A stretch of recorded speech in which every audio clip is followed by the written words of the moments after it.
What is up, everyone? Welcome back to the Blue and Green Zone. So I can't really live stream because for whatever reason, it's just not been working. So, yeah, today's episode of the Blue and Green Zone, we are going to be just recording it, and then I'll upload it. I don't want to make it too long, but yeah, we're just going to do week 1 predictions. Nothing much, but yeah, I'm going to go week by week, predicting, what's going to happen. So, starting off tonight at 5:20 Pacific, we have the Houston Texans and the Kansas City Chiefs, the reigning Super Bowl champion. These two did face off in the divisional against each other, and it was an interesting game to watch. The Texans actually did have a fairly good lead, but then they blew it horribly, and they lost DeAndre Hopkins. They lost a lot of their talents that made that Texans team so good in the first place. So I'm going to be going with the Kansas City Chiefs. And then next we have here the New Jersey Jets, or New York Jets. They don't even live in New York. Two New York teams, and then we got the Buffalo Bills. I'm going to go with the Bills easily because I think at this point the Jets are probably going to tank to get a good pick for next year's draft. They lost Jamal Adams. We got him. C.J. Mosley, I think he opted out. And obviously Sam Darnold is just, I don't think he's ready. And then, of course, Buffalo, getting Stephon Diggs. And then they just have a scary secondary and a great trio of wide receivers. And I think that Buffalo can definitely be a contender for the playoffs, for their division, and even possibly for the Super Bowl. Next, we have the Green Bay Packers taking on the Minnesota Vikings. I'm going to go with the Vikings on the upset here, just because I think Kirk Cousins can get it done. Not to say that I wouldn't be surprised if the Packers did win, but honestly, Aaron Rodgers, he's an aging quarterback.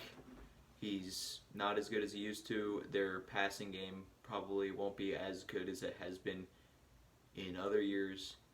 And I just think that this Minnesota, even though they lost their wide receiver in Stephon Diggs, they still have plenty of weapons, I think, to get it done. And then we have the Philadelphia Eagles and the Washington football team.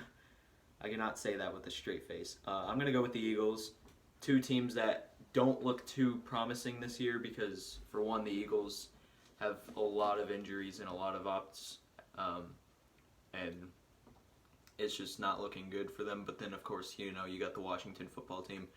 They're trading away guys. This team is a huge joke, and honestly, I would not be surprised if the Washington football team was to tank this year.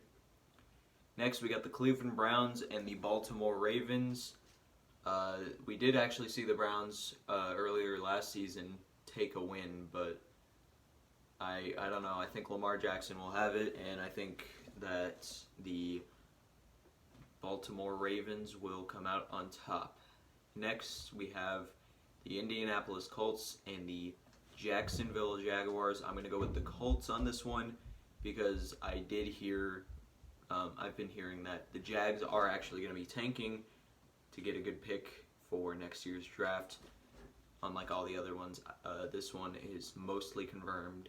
Next, we have the Las Vegas Raiders taking on the Carolina Panthers, my friend Joseph's favorite team, and the Raiders. And you know what? I think that Derek Carr can work something out here, and they're not looking too bad. Honestly, they have some weapons, but Teddy Bridgewater and Christian McCaffrey, that's going to be still good. But they lost Greg Olsen. They lost a lot of key components to their team.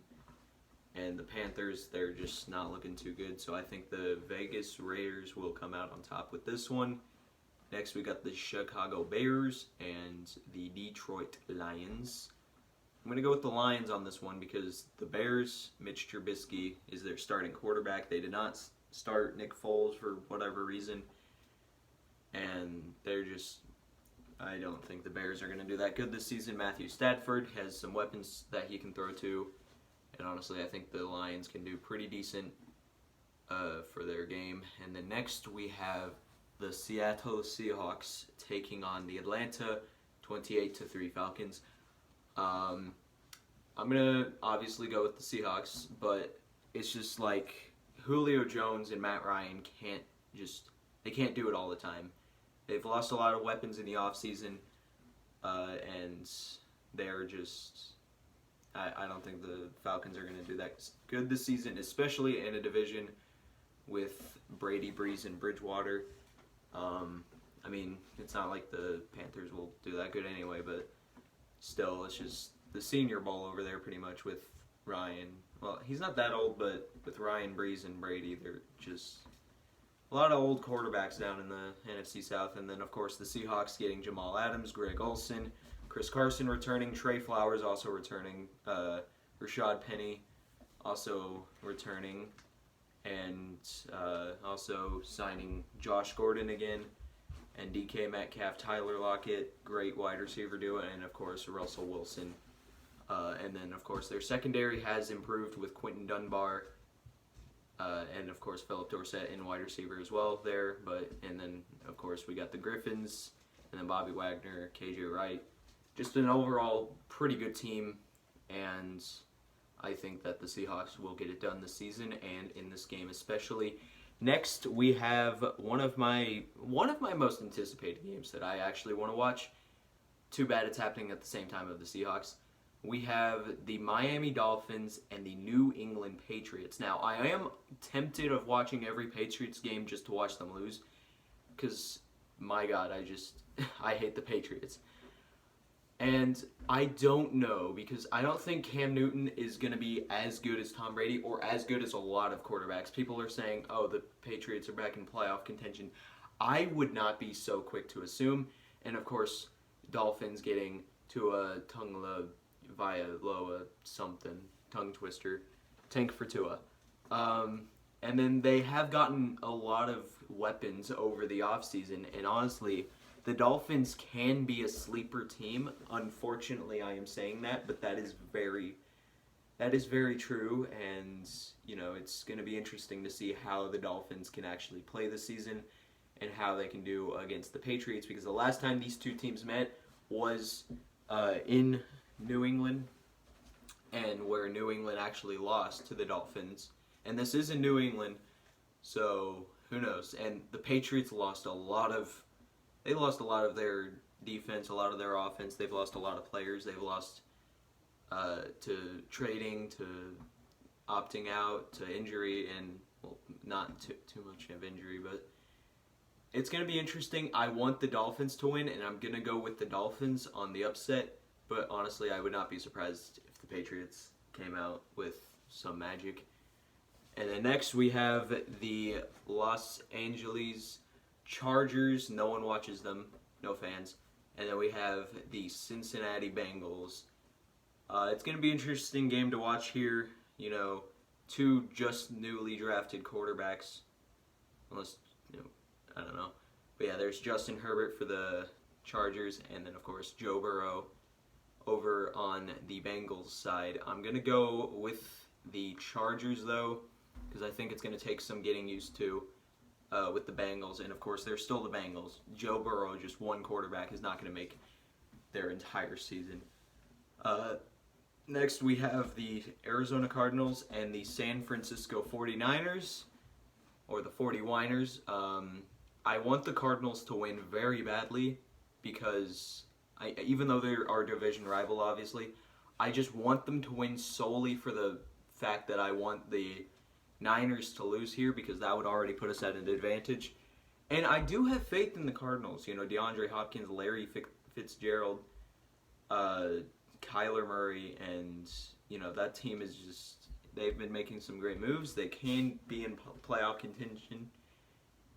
It's just they got to make it work, obviously. And of course, the Niners, they haven't changed much of their team. They have lost some players to the offseason, some key players, but they still got guys like Jimmy Garoppolo, George Kittle, of course Richard Sherman, and other players. And I think I'm gonna go with the Niners, obviously, but I would not. I would hope that the Cardinals would win. But next we have the Senior Bowl, Buccaneers and Saints, Tom Brady and Drew Brees. It would be an interesting game to watch. I'm not going to watch it solely for the fact that Brady and Gronk are playing, but I am actually going to say that the Saints are going to win just because I think it's going to get some getting used to with the whole Buccaneers. Like, they got Leonard Fournette, Mike Evans, Chris Godwin, Gronk, Brady. They have a lot of weapons over there, but I think it's going to get some getting used to and fitting the pieces around and moving players where they need to be to actually get the win. So I'm going to go with the Saints. Next we have the Dallas Cowgirls taking on the LA Rams in the new SoFi Stadium. I'm going to go with the Cowgirls just because the Rams, I don't really have too much faith in them this season, but I would hope the Rams would win because the Cowboys, they're another team I don't fancy liking, but who knows. Next we have the Pittsburgh Steelers and the New Jersey Giants. New York, but still, they're not even in New York, they're in New Jersey. I'm going to go with the Steelers, obviously. I think the Jets and Giants, they might both be tanking this year, possibly, although that is not confirmed. And obviously we have not seen it yet. But who knows? I'm going to go with the Steelers, though, because they seem like the better team. Big Ben, I don't think he's going to be as good, but I just think they have enough weapons to get this win. And then finally, we have the Tennessee Titans and the Denver Broncos. This should be a good game. You got like Noah Fant and Andrew Luck over on the Broncos side. And then you have Derrick Henry, Ryan Tannehill, and Jadeveon Clowney over on the Titans side. But this is in Mile High. This is in Colorado, in Denver. So I am actually going to go with the Denver Broncos. My friend Marshall's favorite team that lives out in Denver. I'm going to go with them just because of the fact that it is their home game and it is their home.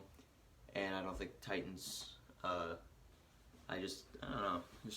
I don't think they'll be able to win in that game. And that is going to do it for this episode of the Blue and Green Zone. Week 1 predictions. Each week I'll do these predictions and I'll keep track of how many I get and we'll see what I get at the end. But thank you guys so much for the support. We hit 570 subscribers. Wait, no. How many? Let me actually check. YouTube.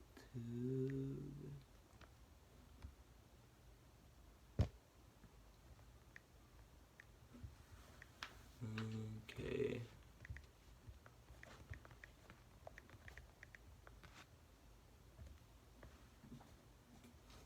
Yeah, 570 subscribers. Okay. I just had to do a quick check. But thank you guys for the support and for subscribing. The support is greatly appreciated. And I hope you guys do enjoy these little Blue and Green Zone podcasts. I do actually have more videos planned. It's just I've been busy. I got school now and football season's coming back, so I hope you guys enjoyed. Let me know what you guys think in the description below. Let me know some of your predictions and let me know what your favorite teams are, and I will see you guys in the next Blue and Green Zone. See you guys later. Hawks on.